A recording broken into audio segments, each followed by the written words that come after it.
A Beautiful Girl and Her Father's Story, Moral Islamic Story. Part 1. The Shadow in the Prayer Room. The village of Al-Murbad was a place where time seemed to stand still. Nestled between jagged mountains and endless deserts, it was a place of simplicity, faith, and tradition.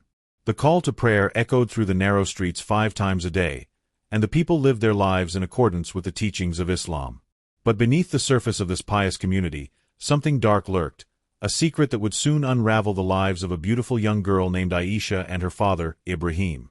Aisha was known throughout the village for her striking beauty and kind heart. Her long, dark hair shimmered like the night sky, and her eyes held a depth that seemed to see into the souls of those around her. She was devout, spending hours in prayer and reciting the Quran. Her father, Ibrahim, was a respected scholar, a man of wisdom and integrity who had dedicated his life to teaching the Quran to the children of the village. Together, they lived in a modest home at the edge of the village, surrounded by a garden of fragrant jasmine and roses. But their peaceful life was about to be shattered. It began on a quiet evening, just after Maghrib prayer. Aisha was in the prayer room, her forehead pressed against the cool, woven mat as she whispered her supplications. The room was dimly lit by a single oil lamp, casting long shadows on the walls. As she raised her head to complete her prayer, she noticed something unusual, a shadow that didn't belong. It was tall and gaunt, standing in the corner of the room, motionless. Aisha's breath caught in her throat. She blinked, thinking it was a trick of the light, but the shadow remained. It seemed to grow darker, more defined, as if it were feeding on the fear that now coursed through her veins. She quickly finished her prayer and stood up, her heart pounding. "Baba!" she called out, her voice trembling. Ibrahim was in the adjacent room, reading by the light of a lantern. He looked up, sensing the fear in his daughter's voice. "What is it, Aisha?" There's something in the prayer room," she stammered, her eyes wide with terror. Ibrahim rose quickly, his face etched with concern. He entered the prayer room, his eyes scanning the space. But the shadow was gone. The room was empty, save for the flickering light of the oil lamp. "What did you see?" he asked, his voice calm but firm. "A shadow," Aisha whispered. "It was standing there, in the corner. It felt evil." Ibrahim placed a reassuring hand on her shoulder. "Perhaps it was just your imagination, my dear. The mind can play tricks in the dim light." But Aisha knew what she had seen, and deep down, so did Ibrahim. That night, as the village slept, a strange sound echoed through the house, a low, guttural whisper that seemed to come from nowhere and everywhere at once. Aisha lay in her bed, clutching her blanket, her eyes fixed on the door. The whisper grew louder, more insistent, until it felt as though it was inside her mind. "Aisha," it called, her name twisting into something unrecognizable.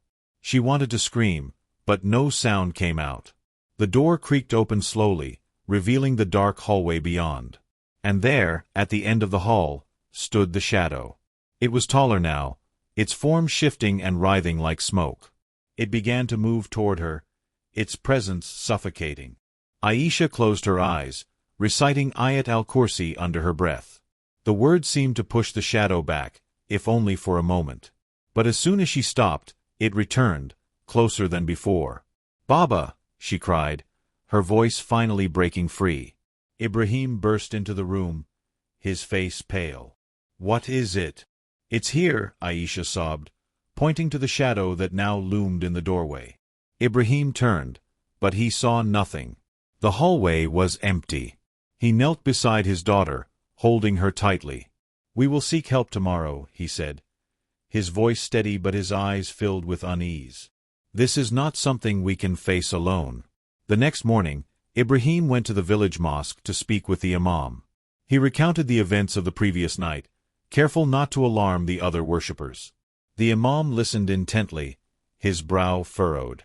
"It could be a jinn," the imam said finally, "but not an ordinary one. This one seems to have a specific interest in your daughter. We must perform ruqya and seek protection from Allah." That evening, the imam came to their home with a group of trusted elders. They recited verses from the Quran, their voices filling the house with a sense of peace and protection. Aisha felt a glimmer of hope as the words washed over her. But as the night deepened, the shadow returned. This time, it was stronger. The recitations seemed to anger it, and the air grew heavy with its presence. The oil lamp flickered and went out, plunging the room into darkness. Aisha screamed as the shadow lunged toward her, its form solidifying into something grotesque and inhuman. Ibrahim stood in front of his daughter, reciting the Quran with unwavering determination. The shadow hissed, retreating slightly, but it did not leave. It lingered in the corners of the room, waiting. As the first light of dawn broke through the windows, the shadow finally dissipated. But the relief was short-lived. The Imam turned to Ibrahim, his face grave. "This is no ordinary jinn," he said. "It is bound to your daughter. We must uncover the truth behind its attachment, or it will never leave." And so, the search for answers began. Aisha and Ibrahim would soon discover that the shadow was not a random evil, but a manifestation of a dark secret from their past, a secret that would test their faith, their courage, and their love for each other. To be continued. Part 2. The Forgotten Promise. The days that followed were filled with tension and unease. Aisha could no longer find peace in the prayer room, and the once familiar walls of her home now felt like a prison. The shadow returned every night, its presence growing stronger with each passing day. It no longer hid in the corners but stood boldly in the center of the room, its form shifting and twisting as if mocking their attempts to banish it. Ibrahim spent his days researching ancient texts and consulting with scholars from neighboring villages. He learned of a powerful jinn that had been bound to a family centuries ago, a jinn that fed on fear and despair.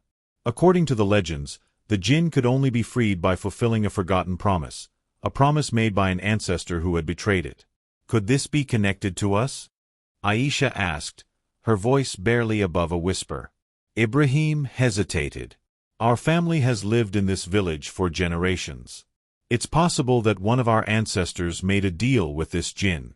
But without knowing the details, we have no way to break the bond. Desperation led them to seek out an old woman named Fatima, who lived on the outskirts of the village. She was known as a wise woman, someone who understood the unseen world better than anyone else. Fatima listened to their story with a solemn expression, her eyes clouded with age and wisdom. The jinn you speak of is ancient, she said. It was bound by a promise made by your great-grandfather, a man named Yusuf. He was a trader who sought wealth and power, and in his greed, he made a pact with the jinn. But he betrayed the jinn, and it has been seeking revenge ever since. Aisha's heart sank. What was the promise? Fatima's gaze softened. Yusuf promised the jinn his firstborn child. But when the time came, he refused to give up his son. Instead, he performed a ritual to bind the jinn, trapping it in the shadows. But the bond was never broken, and the jinn has been waiting for its chance to claim what was promised. Ibrahim's face turned pale. So it's after Aisha? Fatima nodded. The jinn sees her as the fulfillment of the promise. It will not stop until it has her. Aisha felt a chill run down her spine. What can we do? Fatima leaned forward, her voice low and urgent. You must perform the ritual to break the bond. But it will not be easy. The jinn will fight back, and you must be strong in your faith. Only the power of Allah can protect you. That night, Ibrahim and Aisha prepared for the ritual. They cleansed the house with rose water and recited verses from the Quran, filling the air with a sense of divine protection. Fatima guided them through the steps, her voice steady and reassuring. As the clock struck midnight, the shadow appeared, its form more solid than ever. It let out a guttural roar, the sound shaking the walls of the house. Aisha stood in the center of the room, her heart pounding but her resolve unwavering. In the name of Allah, the most gracious, the most merciful, she began, her voice trembling but strong. The jinn lunged toward her, its claws extended. But before it could reach her, Ibrahim stepped forward, holding a piece of parchment inscribed with the names of Allah. The jinn recoiled, its form flickering like a dying flame. You have no power over us, Ibrahim declared. We seek refuge in Allah from your evil. The jinn let out a final, ear-piercing scream before it dissolved into nothingness. The room fell silent, the air heavy with the weight of what had just transpired. Aisha collapsed to her knees, tears streaming down her face. Is it over? Fatima placed a hand on her shoulder. The bond is broken. But remember, the Jinn is a creation of Allah, just like us. It is not evil by nature, but it can be led astray, just as humans can. We must always seek his guidance and protection. As the days passed, life in the village returned to normal. Aisha and Ibrahim continued their daily prayers, their faith stronger than ever. But they never forgot the lessons they had learned, the importance of keeping promises, the power of faith, and the ever-present need for divine protection. And though the shadow was gone, they knew that the unseen world was always watching, waiting for those who strayed from the path of righteousness. To be continued. Part 3. The Whispering Sands. The village of Al-Murbad had always been a place of tranquility, but the events of the past weeks had left a lingering unease in the air. Aisha and Ibrahim tried to return to their normal lives, but the memory of the Jinn haunted them. They knew that the unseen world was vast and unpredictable, and that their encounter was just one chapter in a much larger story. One evening, as the sun dipped below the horizon, Aisha noticed something strange. The sands outside their home seemed to shift and move on their own, forming intricate patterns that glowed faintly in the moonlight. She called her father, who watched in silence as the sands began to whisper. "Do you hear that?"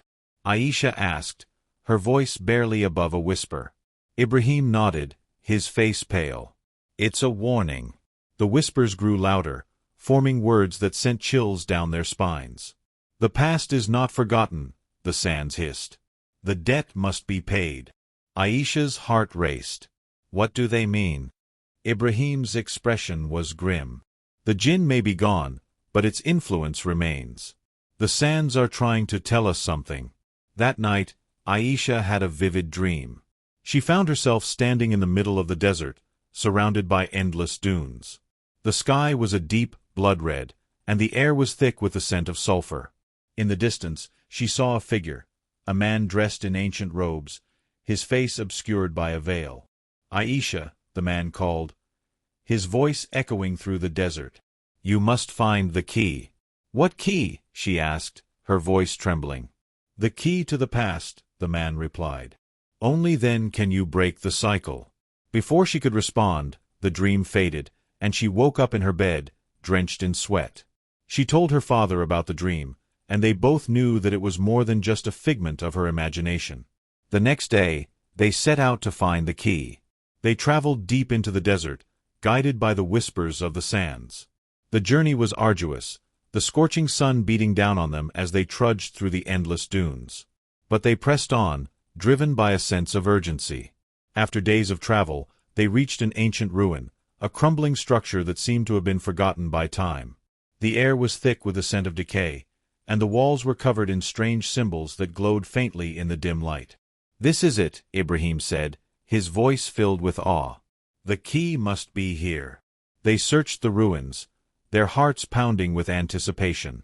Finally, Aisha found a small ornate box hidden beneath a pile of rubble. Inside was a key made of blackened iron, its surface covered in intricate engravings. As soon as she touched the key, the ground beneath them began to shake. The ruins collapsed, and they were plunged into darkness. When they opened their eyes, they found themselves in a vast, underground chamber.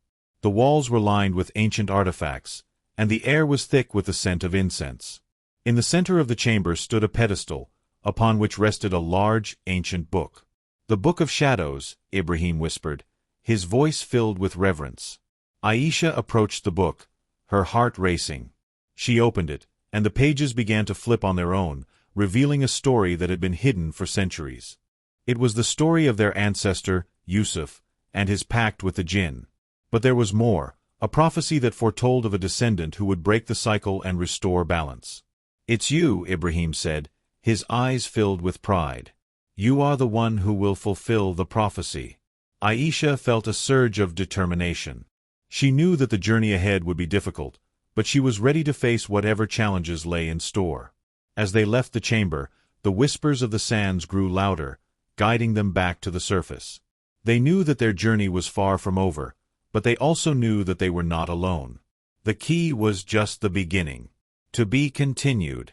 Part 4. The Trial of Faith. The journey back to the village was fraught with danger. The sands seemed to come alive, shifting and swirling around them as if trying to block their path. The whispers grew louder, more insistent, urging them to turn back. But Aisha and Ibrahim pressed on, their faith unwavering. They knew that the key they had found was the first step in breaking the cycle, but they also knew that the real challenge lay ahead. When they finally reached the village, they were greeted by a strange sight. The streets were empty, the houses dark and silent. It was as if the entire village had been abandoned. "Where is everyone?" Aisha asked, her voice filled with unease. Ibrahim's expression was grim. "The Jinn's influence is spreading. We must act quickly." They made their way to the mosque, where they found the imam and a group of villagers gathered in prayer. The air was thick with tension, and the faces of the villagers were filled with fear. "The Jinn has returned," the imam said, his voice trembling. "It has taken control of the village, and we are powerless to stop it." Aisha stepped forward, holding the key aloft.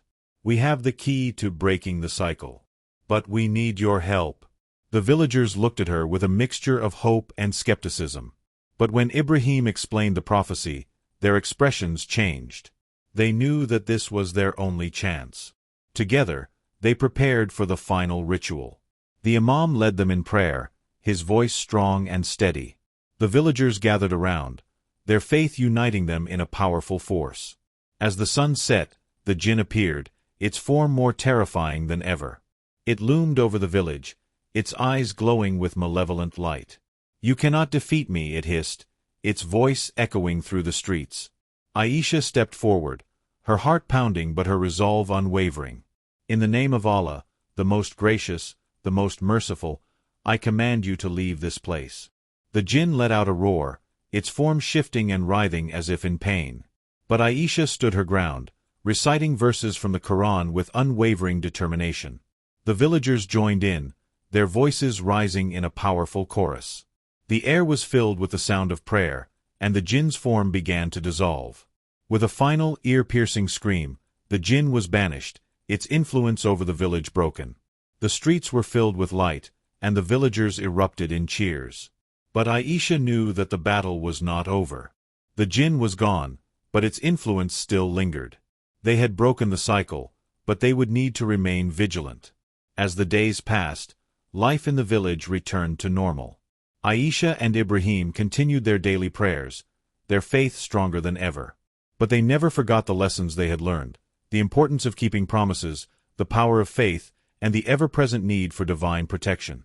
And though the Jinn was gone, they knew that the unseen world was always watching, waiting for those who strayed from the path of righteousness. To be continued. Part 5. The Light of Redemption. The village of Al-Murbad had been saved, but the scars of the past still lingered. Aisha and Ibrahim knew that their journey was far from over. The key they had found was just the beginning, and they would need to remain vigilant to ensure that the Jinn's influence never returned. One evening, as they sat in the garden, Aisha noticed something strange. The jasmine flowers, which had always been white, had turned a deep blood red. The air was thick with the scent of sulfur, and the whispers of the sands returned, louder than ever. "It's not